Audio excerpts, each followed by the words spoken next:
वो कहते हैं ना कि खोदा पहाड़ और निकला चूहा, वही हिसाब हुआ है पाकिस्तान के इस T20 वर्ल्ड कप के स्क्वाड को अनाउंस करते वक्त, क्योंकि पाकिस्तान की पूरी आवाम की नज़रें थी इस प्रेस कॉन्फ्रेंस के अंदर जो आज मोहम्मद वसीम ने की कि पाकिस्तान का आज एक ऐसा स्क्वाड अनाउंस होगा जो पहले गलतियों से बड़ा पड़ा था और उसमें जो गलतियां पहले की गई थी उन गलतियों को दूर किया जाएगा और इस T20 वर्ल्ड कप के लिए वो स्क्वाड मुंतखब किया जाएगा जो आगे आने वाले ऑस्ट्रेलिया के T20 वर्ल्ड कप के लिए एक साजगार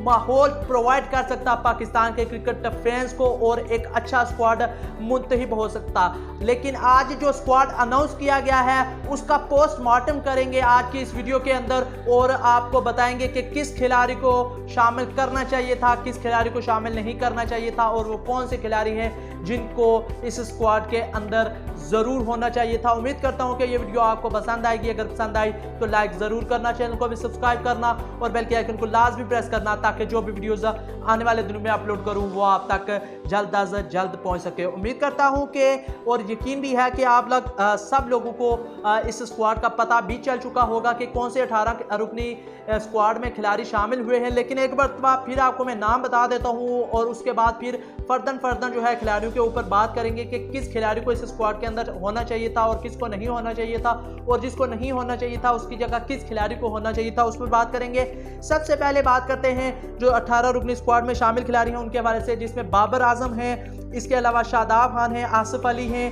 हैदर हैं, हारिस हैं, इफ्तिखार, खुशदिल, हसनैन, नवाज,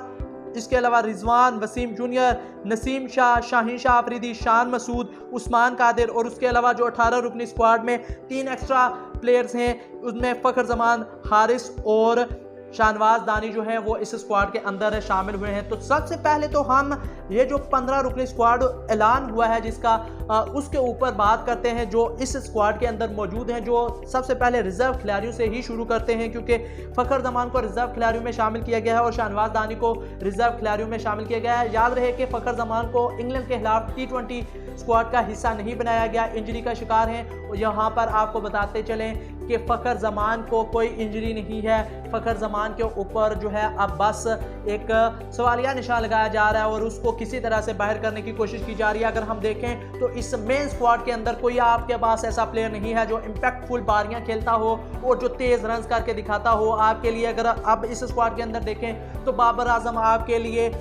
वो स्ट्राइक रेट नहीं रख सकते और वो इम्पैक्ट नहीं छोड़ सकते मैच के अंदर जो कि फ़खर जमान छोड़ते हैं। रिजवान वो इम्पैक्ट नहीं छोड़ सकते। साथ ही साथ अगर हम बात करें तो शान मसूद जिनको स्क्वाड के अंदर लाया गया है उनको भी एक प्लेयर हम समझते हैं कि टेस्ट प्लेयर हैं और एंकर कर सकते हैं इनिंग्स को, वो भी इनिंग्स को लंबा लेकर जा सकते हैं। लेकिन वहां पर शान मसूद को 15 रुकनी स्क्वाड के अंदर शामिल किया गया है जबकि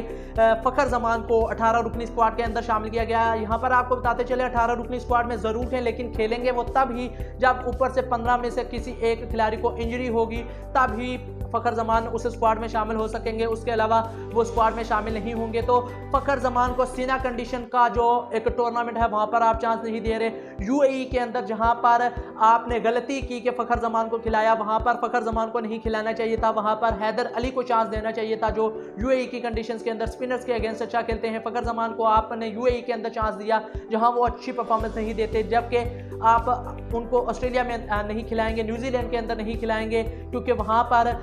उसकी परफॉर्मेंस अच्छी है। अगर फ़खर परफॉर्मेंस देगा तो बाबर आजम या रिजवान जो है जो ओपन कर रहे हैं उनमें से किसी एक को नीचे आना पड़ेगा। तो वहाँ पर फ़खर जमान के साथ ज्यादती की गई है। इसके अलावा हम बात करें जो मिडिल ऑर्डर में खुशदिल शाह, इफ्तिखार अहमद और आसिफ अली 3 खिलाड़ियों को शामिल किया है। आसिफ अली चले मानते हैं कि 6ठे नंबर पर आके खेलते हैं, 7वें नंबर पर आकर खेलते हैं, लेकिन इफ्तिखार भी मान लेते हैं कि वहाँ पर ऑस्ट्रेलिया की कंडीशंस के लिए एक साजगार प्लेयर है, लेकिन वो भी आपके लिए एंकर ही करता है, वो भी आपके लिए इनिंग्स बिल्ड करता है और फिर जाकर मारता है। इसी तरह खुशदिल शाह को देखें तो खुशदिल शाह को आपने शामिल किया है जिनकी परफॉर्मेंस T20 इंटरनेशनल्स में बिल्कुल ज़ीरो है, बिल्कुल ज़ीरो जिसे कहते हैं। वो वनडे क्रिकेट का प्लेयर ज़रूर है, मैं उसका बहुत बड़ा फैन भी हूँ वनडे क्रिकेट के लिहाज से कि वनडे में वो बहुत अच्छा प्लेयर है, स्टार लेता है और उसके बाद मैच को फिनिश कर सकता है क्योंकि बड़ा मैच होता है और ज़्यादा ओवर्स होते हैं तो वहाँ पर एक फिनिश को सेट होने में भी टाइम लग सकता है और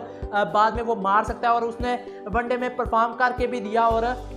बताया कि वो अच्छा परफॉर्म कर सकता है, लेकिन उसको शामिल नहीं किया गया। यहाँ पर ऑस्ट्रेलिया की कंडीशंस के अंदर अब अगर बात करें तो जो हसनैन और शाहनवाज दानी को 18 रुकनी स्क्वाड में शामिल किया गया है, हसनैन को जो है वो 15 रुकनी स्क्वाड में शामिल किया गया है। चलें, बिग बैश लीग के अंदर खेले थे हसनैन और उनके जो बाउंसर्स थे और पेस थी, एक्सप्रेस पेस, उसकी वजह से उनको शामिल किया गया है। अच्छी बात है, वो अब वहाँ पर होंगे, लेकिन शाहनवाज दानी भी कहीं ना कहीं अगर 15 में हो सकते मुमकिन होता तो वो हम कर सकते थे, क्योंकि उस्मान कादिर को हम 18 रुकनी स्क्वाड में रख सकते थे और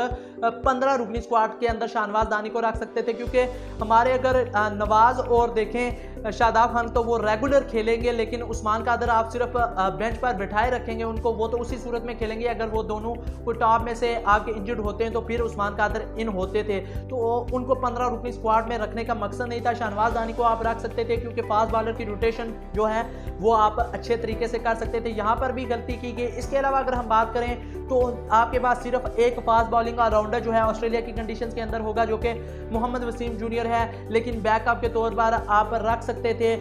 फ़हीम अशरफ को भी, लेकिन फ़हीम अशरफ को आपने नहीं रखा। फ़हीम अशरफ लाजमी होने चाहिए थे मेरे ख्याल में स्क्वाड के अंदर, लेकिन वो भी आपके लिए अब गुड बुक्स के अंदर नहीं आते, तो फ़हीम अशरफ को भी इस स्क्वाड के अंदर शामिल नहीं किया गया। शर्जील खान के ऊपर बात की गई कि शर्जील खान को स्क्वाड में शामिल करना है, रमीज़ राजा की स्टेटमेंट्स भी सामने आई, साथ ही साथ जो है बाकी भी पूरी अपडेट्स आई कि शर्जील खान का कमबैक हो जाएगा। कम अज़ कम जो है वो हम देखेंगे कि उनको हम इस कम अज़ कम T20 सीरीज़ के अंदर खेलते हुए नज़र आ सकते हैं शर्जील, लेकिन वहाँ पर भी चांस नहीं दिया गया। क्यों चांस नहीं दिया गया? पता था कि अगर शर्जील खान इस सीरीज़ के अंदर परफॉर्म कर देगा, अगर शर्जील खान इस सीरीज़ में खेला तो वो बहुत ही ज़्यादा अच्छा खेल जाएगा, जिसकी वजह से शर्जील खान को इस स्क्वाड के अंदर शामिल नहीं किया गया। साथ ही साथ शोएब मलिक जो है उनकी परफॉर्मेंस साल दो हमने देखा कि ऑस्ट्रेलिया के अंदर उनकी परफॉर्मेंसेस उस तरह से नहीं आती रही, लेकिन हम ये भी चीज़ नोट की है कि इस वक्त पाकिस्तान के मिडिल ऑर्डर को स्टेबल करने के लिए